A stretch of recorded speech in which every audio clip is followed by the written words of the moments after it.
All right, so I've started on the third novel of my trilogy, the Motorcycle Girl trilogy. And this one's called There's No Place That Does Not See You. The first one was Every Angel is Terrifying, for those of you who don't know. And the second one was Motorcycle Girl Descends into Hell. And so now we're in this one, we're out in the astral plane. For those of you who have read the first two novels, recall that the second novel ends with the main character, Sarah Cynthia Smith. She's the motorcycle girl, and she's with the Navajo, and they're doing a beauty way ceremony for her, a blessing way. I forget which one, but they open up a portal, they create a sand painting, and the Navajo say this, their sand paintings open up portals to allow the gods to come through into this world. So it ended as on a sort of cliffhanger with her just having gone through the portal, and she's out in the astral plane. So that's where we're at now with this one. So I've completed the first chapter, so I just thought I'd do a read through here. Okay. It's moving. What is? The earth? Can't you feel it? Gnostic text from Alexandria. I, of course, completely made that up. It's a fictional universe. You can do whatever you want. All right. My pussy. My invocation to the muses. That's the weird thing about being outside your body. Your sex drive kicks in like nobody's business. I guess that is a weird thing about being outside your body in the astral plane. You just immediately want sex. But I wonder why. I have to wait for it to pass. And it does. Then what? I got this actually from Robert Monroe's descriptions of his astral travel journeys into the astral plane. And he said he wrote a trilogy of books across the 60s, 70s, and 80s describing all his journeys through the astral plane. And he said the first thing that hits him when he comes out of his body is the sex drive. And then he has to wait for it to go away. So apparently it's a real thing. All right. Part 1, Moon. Dissolving is not unfamiliar to me. If I could just fold into myself, maybe I could find some truth, something primordial and lasting that I could just swoosh down into, and I'm floating, gliding. Hey, they have invisible people movers out here. Along thin silver lines that glow with phosphenic efflorescence that I travel across, in thick black darkness that pulses with a soft, fleshy feeling, like the skin of a giant black panther that's been there sleeping for eons and doesn't ever want to wake up. Wandering around in the dark, I feel like I'm part demon. What does that say about me, that I'm part demon? Does that make me any different from anyone else? Or is everyone part demon and they just don't know it? Wandering aimlessly, passing through ghosts of inanimate objects, absorbing their dead energy that binds things together and makes the world comprehensible. It is present in most exhalations, but I don't even breathe here. I don't have a body, right? So I don't need to breathe at all, right? Black everywhere in every place. Anything beyond light is black sludge, light closing in on all sides, light centralized to a single point, light bouncing off of objects and burning my retinas, and there lights stay until death and then ascend. It's going to be okay. I'm going to feel cheated, I know it. I'm going to shrivel up and withdraw into myself, and it will be an oddly familiar world. But it'll be okay if you just follow in the footsteps before you, the footsteps of 1,000 lives, come and gone, and oh my God, what the fuck is that? A ring made out of writhing, squirming human flesh. A ring like the fucking rings of Saturn. Only, wait a minute, getting closer and oh my God, it's a ring made out of people fucking. Their bodies all intertwined, pulsing like a bunch of earthworms. I can hear them all moaning together, a gigantic chorus of orgasms.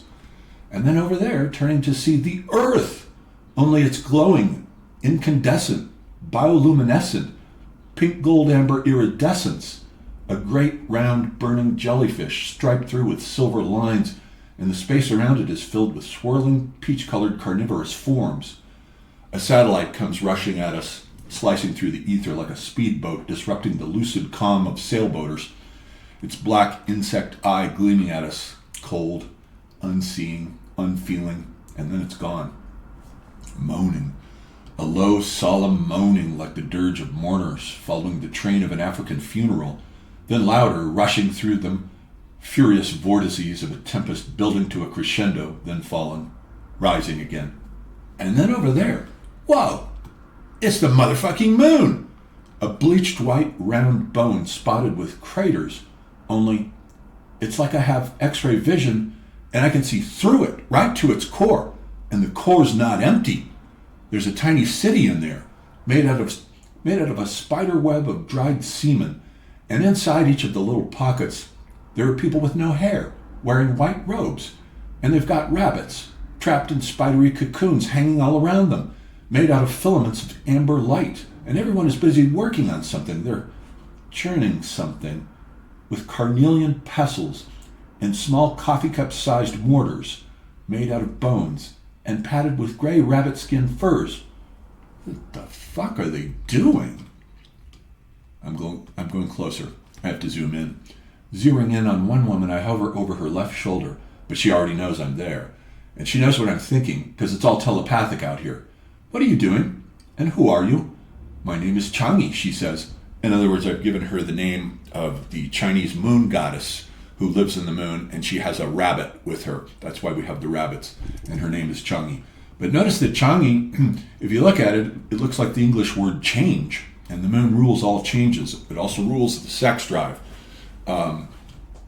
It's connected to it, growth and reproduction, especially in the Hermetic tradition. It's in the Corpus Hermeticum.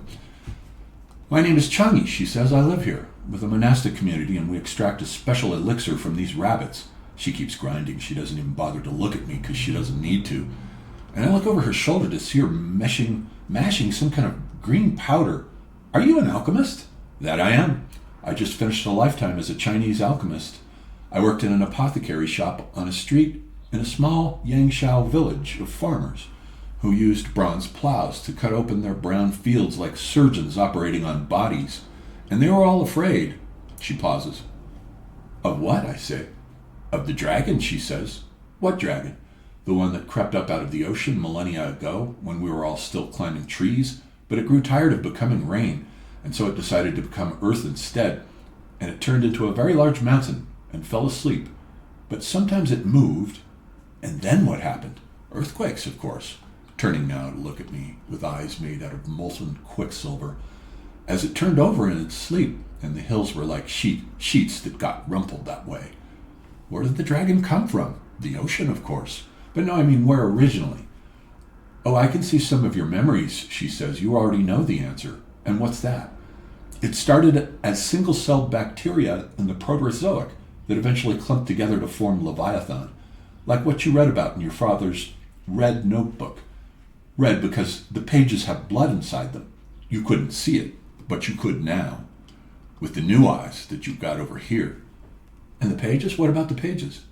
They were made out of red corpuscles, blood corpuscles, but they were notebooks made out of paper from trees. Ah, but those trees they were made from had red blood flowing inside them, blood that they were sucking up out of the ground.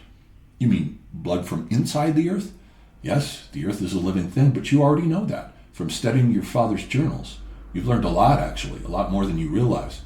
You're right, I did learn a lot. You're so beautiful, I say. I'm an albino, and I glow that way. There's a third notebook, she says, looking back at me, the white one. But I don't have it. I'm not on Earth anymore. I'm here, and it's different here. I know it is, but the white notebook that you need isn't on the Earth in the timeline that your physical body is in. Where is it? It's in the Earth's past. Past? Like when? It's written in Nahuatl. Nahuatl? You mean the language of the Aztecs? Yes, that's right. The language of the Aztecs. How do I get there? Patience, she says. You're not done with your journey yet. You still have a ways to go. Out here, you mean? Yes, there are a lot of worlds out here for you to visit and learn from. The moon is only the first one. You mean all the planets? Yes, there's a lot of them. And some of them have wormholes in them. You'll go through one of those. Which planet?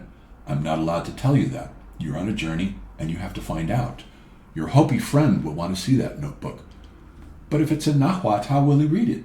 That's up to you to figure out. Now go, my little dear, I have work to do here. I'm floating away now.